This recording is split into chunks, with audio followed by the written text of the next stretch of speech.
Yo creo que es un acierto que el IFE esté abriendo esta discusión en un momento en el que la experiencia internacional demuestra avances y regresos, en donde algunos países están caminando hacia adoptar modelos de democracia digital, particularmente las figuras de voto electrónico, voto por internet, y otros en donde han tenido que cerrar el modelo de democracia digital a través de urnas electrónicas, sobre todo por la forma en la que se desarman las máquinas. La experiencia que ayer se compartió aquí por Holanda. Yo quisiera en primer lugar identificar qué es esto de la llamada era digital, porque luego a veces nosotros sobredimensionamos los conceptos tecnológicos. Efectivamente estamos en la asunción de las nuevas tecnologías de la información como herramientas fundamentales para el intercambio de bienes, de servicios, de información. La era digital está caracterizada por la compresión digital. Y la compresión digital tiene un rostro fundamental, que es la conversión tecnológica. Esa imbricación entre redes de telecomunicaciones, servicios incluso de radiodifusión, con bases informáticas altamente avanzadas. Es una imbricación entre redes de telecomunicaciones con plataformas digitales informáticas avanzadas e incluso servicios de difusión masiva. ¿Y cómo anda el país en una realidad como esta? Pues de ahí tenemos que partir en el diagnóstico. Nuestro país, lamentablemente, no tiene los mejores niveles de acceso de la población a todas las plataformas tecnológicas, no tiene todos los niveles de teledensidad, ya no digamos de conectividad, y mucho menos si nos vamos al fenómeno del acceso al ancho de banda,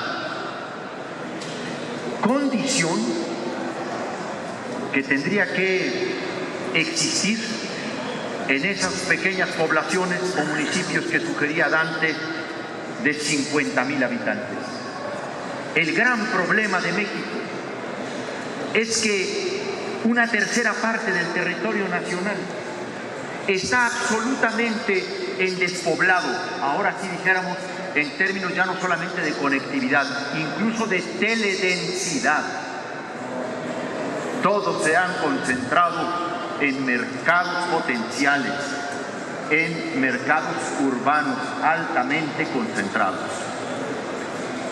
Hacer a la democracia digital una democracia con efectos vinculantes en México supone una mayor presencia de redes de telecomunicaciones en el país, el aseguramiento en primer lugar de sistemas efectivos de interconexión e incluso de telefonía a distancia, puede ser por supuesto incluso satelital, pero con mecanismos absolutamente efectivos, tecnológicamente confiables, en donde no se estén cayendo las redes cada 15 minutos o cada 30 minutos en términos de la eficacia de servidores, de centros de conmutación, etc.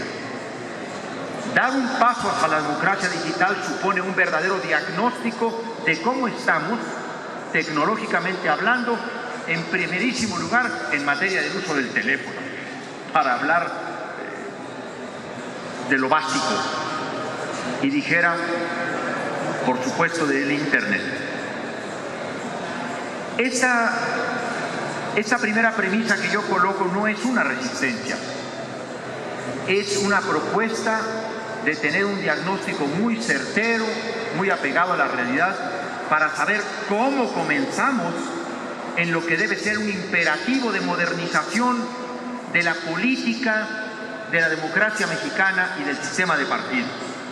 y para no tener equivocaciones en pruebas piloto, que luego se nos conviertan en los principales ejemplos de inhibición o desestímulo de lo que debiera ser en el país en un corto plazo una realidad. Ese diagnóstico se tiene que hacer porque México además tiene un problema adicional como democracia. Nosotros vivimos procesos democratizadores en medio de una enorme cultura de la desconfianza en el proceso electoral, fundamentalmente por la larga tradición histórica de fraude electoral que en México se reprodujo en todo tipo de elecciones, hasta la asunción ya de nuevas autoridades electorales con el elemento fundamental de ciudadanización. Pero también porque hay que reconocer que esa cultura de la desconfianza, tras una larga tradición fraudulenta, también ha sido aprovechada y generado una subcultura. La subcultura del no aceptar las derrotas electorales, incluso cuando éstas se producen. Porque los competidores no sabemos perder en procesos incluso medianamente transparentes, equitativos y, dijera yo, informados. Pero incluso porque a ese tipo de polémicas electorales se le ha introducido elementos de descalificación tecnológica. No podemos olvidarnos del gran elemento de confusión y de duda que se sembró en la población cuando se habló de un fraude a partir de un algoritmo que se había introducido en el sistema de cómputo que le quitaba a un partido votos y se los ponía a otro. Pero esto no solamente me refiero a la polémica de la elección del 2006, cuando la diferencia fue de 250,000 votos. Me refiero al último acontecimiento que ya Luis Castro mencionaba, que se produce en Baja California, pero no por uno de los competidores o por los competidores, sino por la mismísima autoridad electoral, que dijo que el sistema de resultados preliminares